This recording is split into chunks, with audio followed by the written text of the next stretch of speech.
I want to begin just by talking a little bit about why this is so important. From the Capitol, you can look out here and see many of our cities are right up against the mountains and forest lands. This is the case, of course, through much of our state. And as beautiful as mountains and forests are, wildfires and flooding can prove dangerous to our transportation grid, our property, and our lives.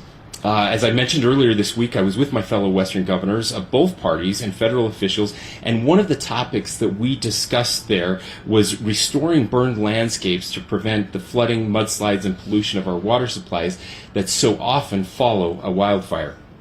Now, I want to talk just a little bit. This is incredibly timely. We have a perfect example of why this matters. You may recall that in 2017, we had a disastrous wildfire in the Bryan Head area that left a burn scar of more than 71,000 acres. So this made the area, a couple of roads, SR 20 to SR 143, as well as I-15, vulnerable to flash flooding that often follows a fire. Now, UDOT immediately took action to minimize risk from potential flash flooding by cleaning out the armored channels and upsizing culverts in 8 key locations, knowing that this was very likely to happen. The emergency response to a wildfire like this requires a team of partners working together. In this case, the team included UDOT, the counties, the Bureau of Land Management, U.S. Fire Service, National Resource Conservation Services, FEMA, the Department of Public Safety, the Utah Highway Patrol, the Department of Emergency Management, and the Department of Natural Resources, all working in coordination. Now, in Utah, we are so fortunate to have a culture of collaboration across organizations to make it work, and that's exactly what this team did. Local government received FEMA funding, but their needs exceeded what they could afford. They needed to build bigger drainage infrastructure, weather monitoring technology, and walls to protect the road in case of future flooding. So UDOT stepped up to help address those additional needs. They invested approximately $2 million from their existing budget. Now, had UDOT not done that, that is money that could have been spent on other things, could have been used for a variety of improvements ranging from safety projects to road repairs to bike lanes in other parts of the state. That is why the PROTECT program that we're going to talk about today is so very important and valuable.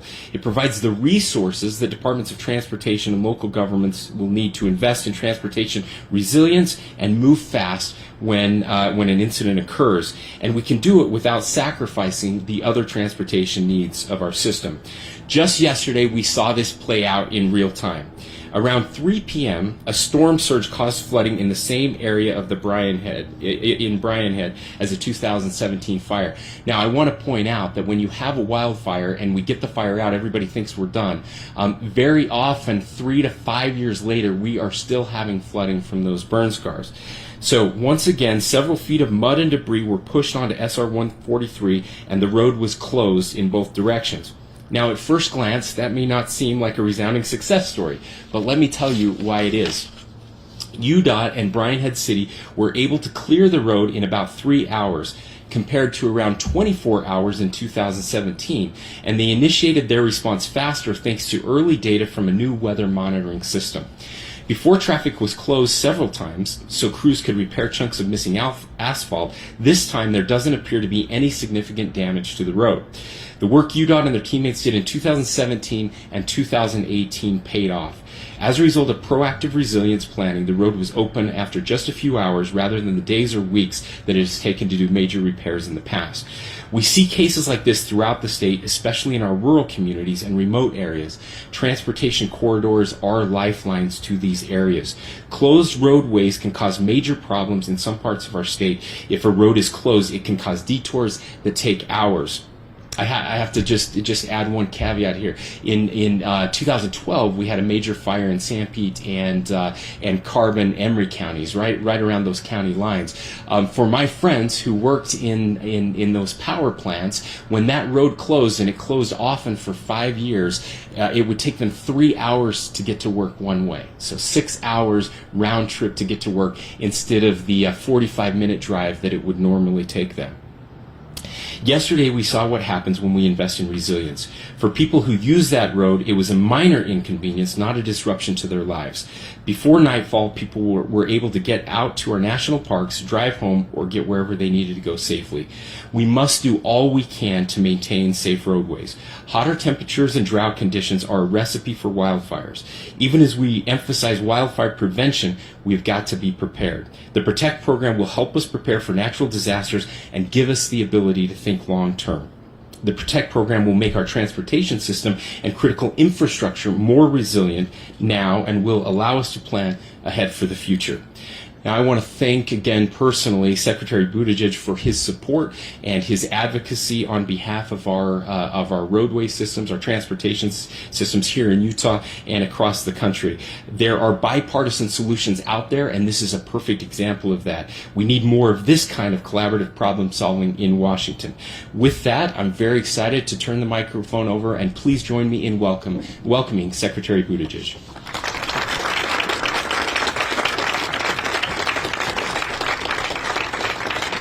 Well, thanks very much, Governor. Really appreciate the chance to join you and the way you have welcomed us to your state. Really enjoyed being with you with the Western governors yesterday as well. And I got to tell you, this is a community that has always made Chaston and me both feel very welcome whenever we come.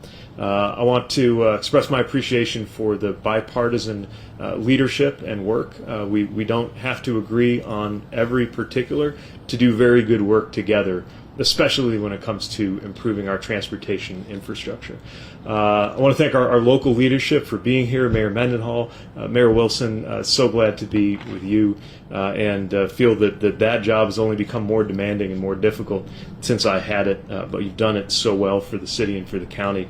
I'm really honored to have the First Lady here and the Lieutenant Governor as well. Residents here have been seeing, as the governor just described, the results of extreme weather with their own eyes. And we've been seeing it day by day with this news of extreme weather events. We'll be seeing it in the burn scars on the roads that are near the roads that I'll have a chance to see shortly. The Great Salt Lake itself drying up. Remnants of those fires being breathed in by children and families.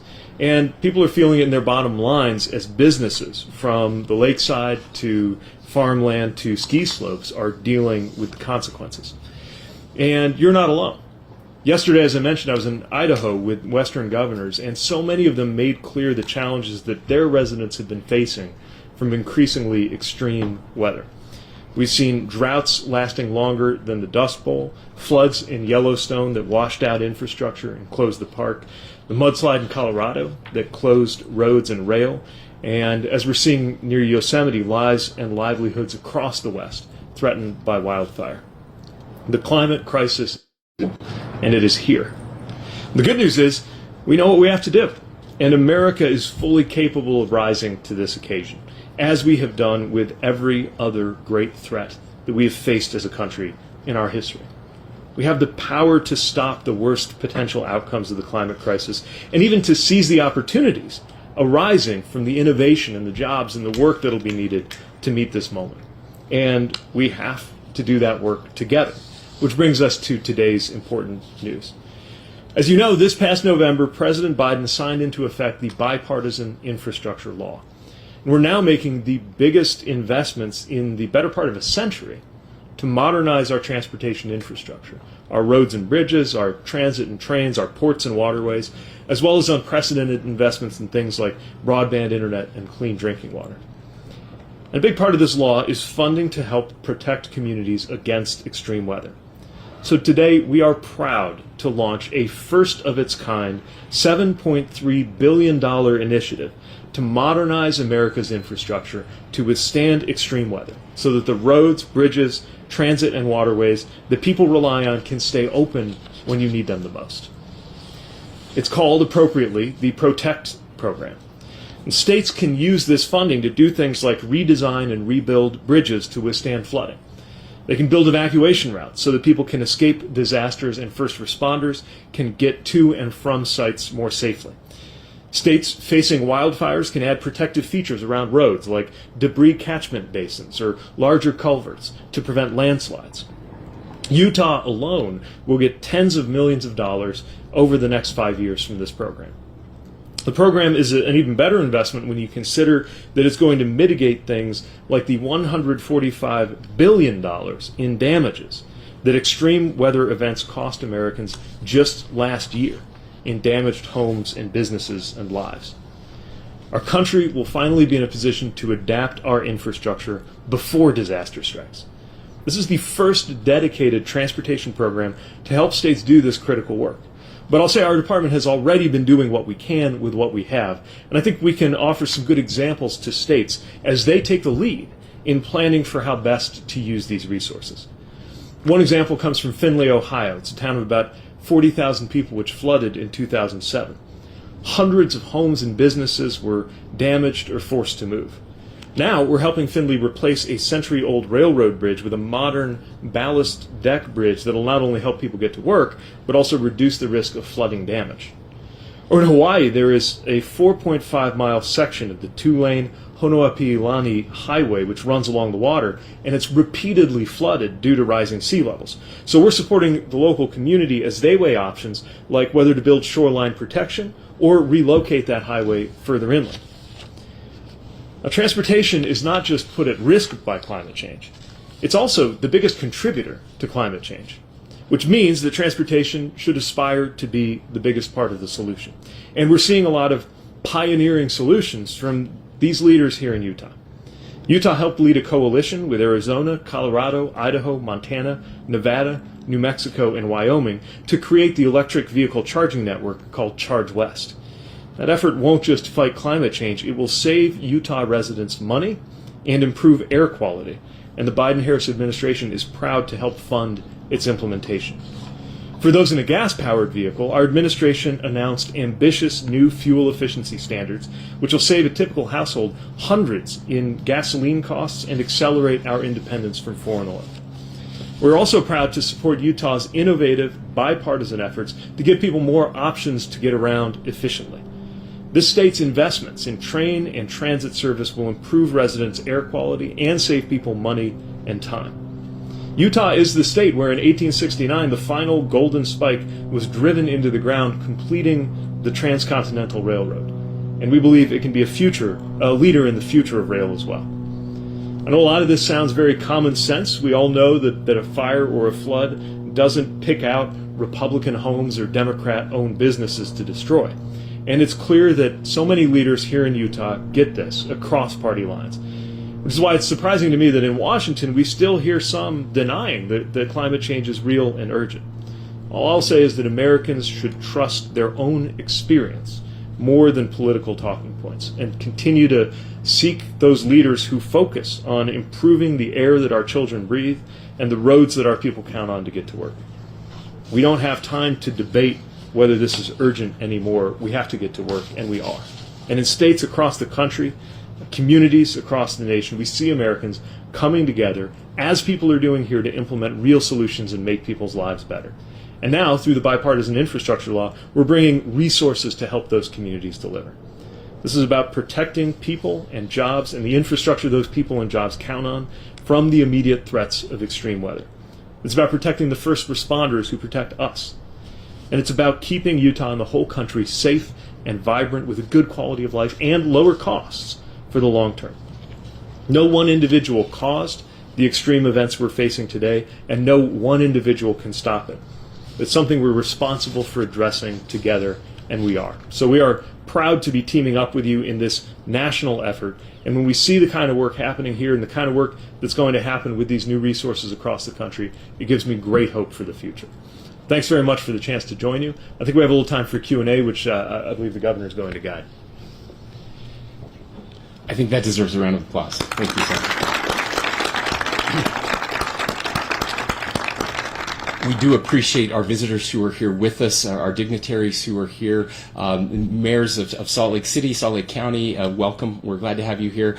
We have the mayor of South Jordan, I think, is with us as well, Mayor Ramsey. Thank you for joining us, and of course, Lieutenant Governor Henderson. We're so grateful to have you here today. With that, we are open to any questions. Ben, please. So what are you going to buy with the money, Governor? What am I going to buy with the money? That's a great question. This is a new announcement. We're working with the Department of Transportation, with our transportation board, to decide where we're going to invest this money. But certainly, our burn scar areas are very high priority. Another priority, of course, are our canyon areas. We've made big investments in Little and Big Cottonwood canyons, where we often have when we have snowpack that melts very quickly, we'll have rock slides, and we'll have avalanches as well. This is money that we can use to help prevent those things, or at least to keep the roads open when those disasters happen. So we're very excited to have additional resources. We're investing in these projects every year anyway,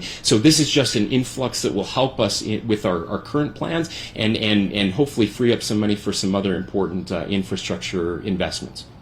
Governor, how quickly do you think people would see actual projects being completed? I know the money's over a course of several years. Sure. Can you put a timeline on when people could actually see things? Yeah, we'll be completing these projects every year as that money becomes available. Of course, we have wildfires every year, so every year we have a new area that needs this type of investment. So a great example right now, Millard County, where the Lieutenant Governor has been working very closely with Millard County officials. And I will say that the transportation piece is just one part of that, right? There are homes that will be flooded because of these events. So we're working with FEMA. That was part of our meetings with the Western Governors Association, was to work with FEMA and other organizations to help us get more funding to build retention ponds to help clean the water. That's something else we're very worried about. You'll remember the Dollar Ridge Fire, I think that's what it was called. That's created a water hazard for Duchesne County. So as that black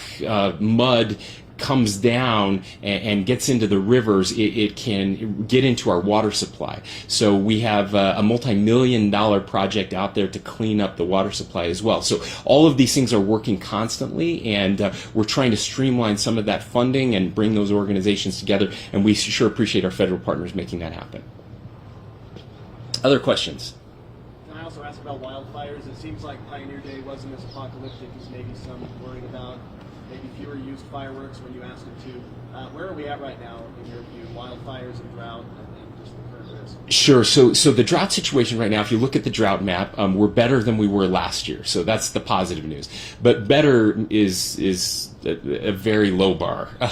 We were in such, most of the state is in extreme drought right now, which is level 4.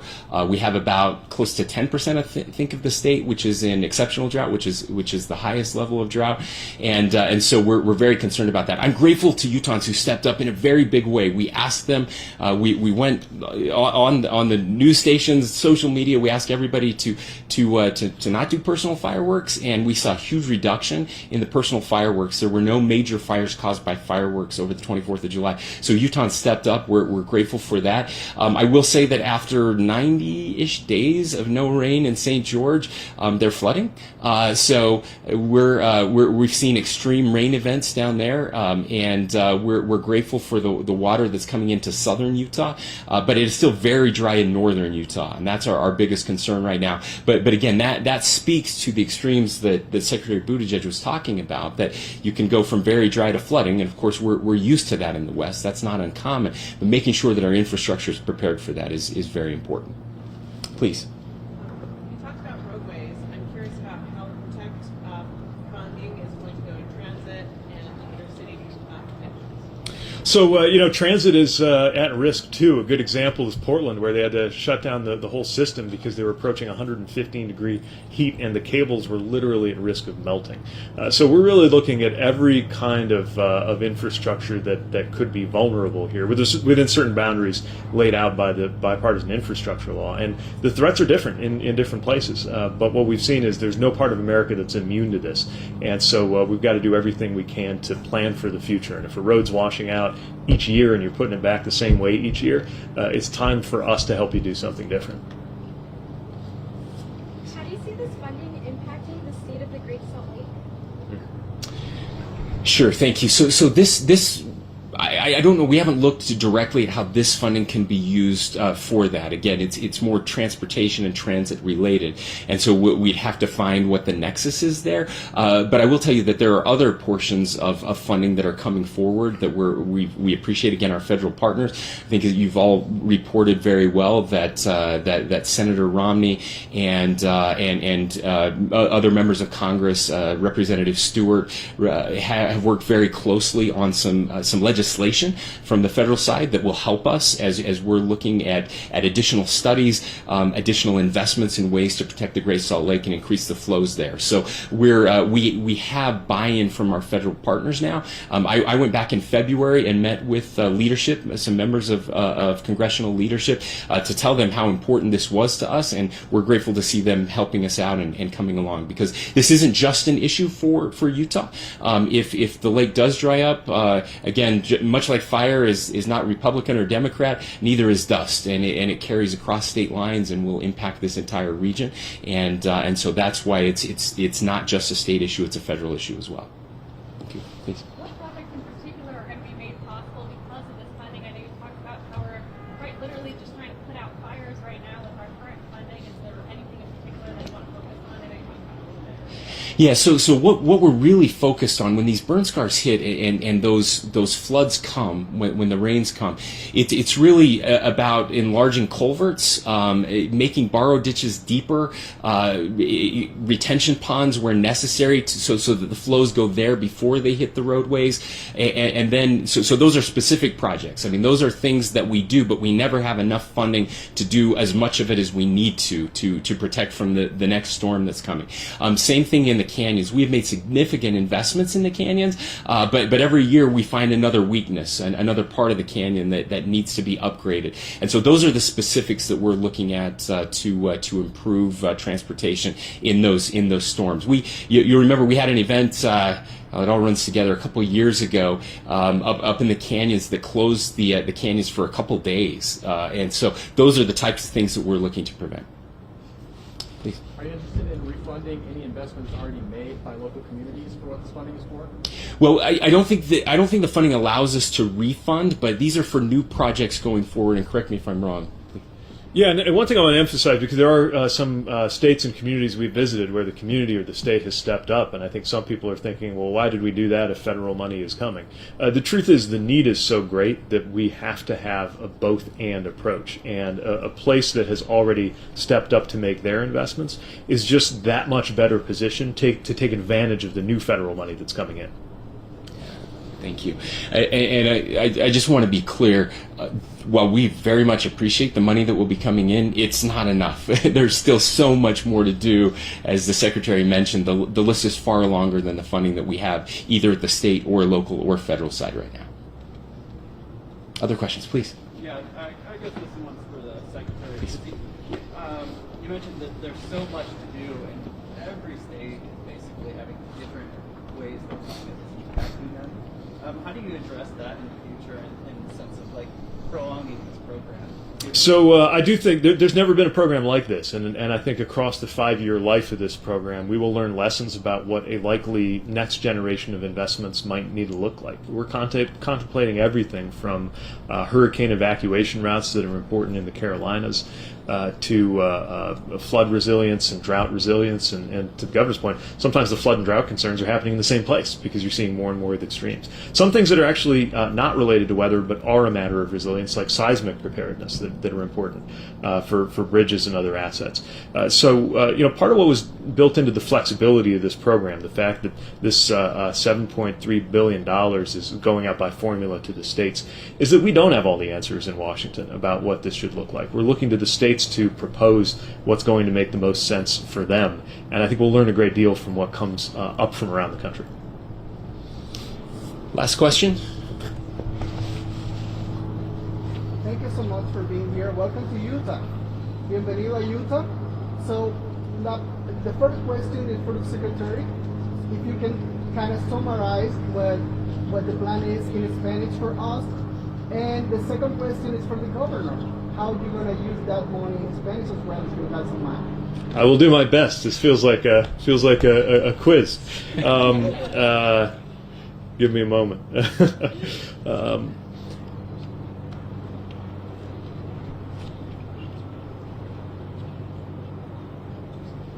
Ahora nos estamos enfocando en preparar los estados y comunidades para los efectos de los cambios en el clima.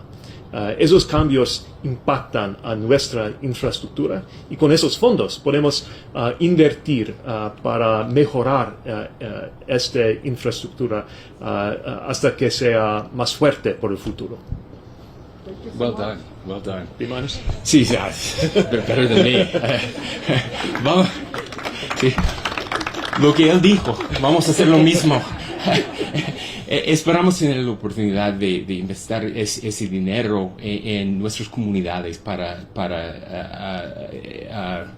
hacerles más fuerzos. Es que tenemos los fuegos bien grandes en nuestro estado y después cuando las lluvias vienen hay temporadas de floods.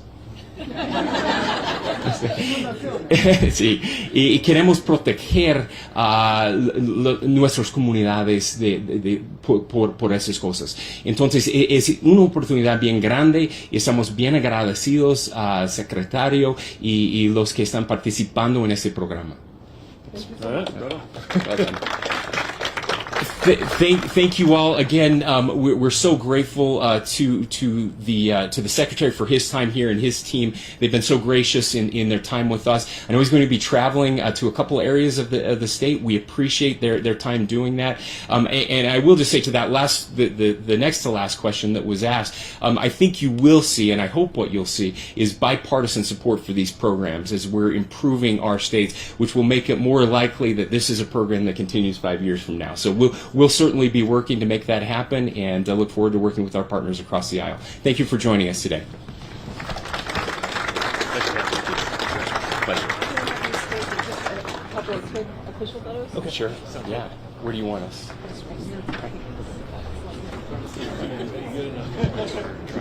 Is that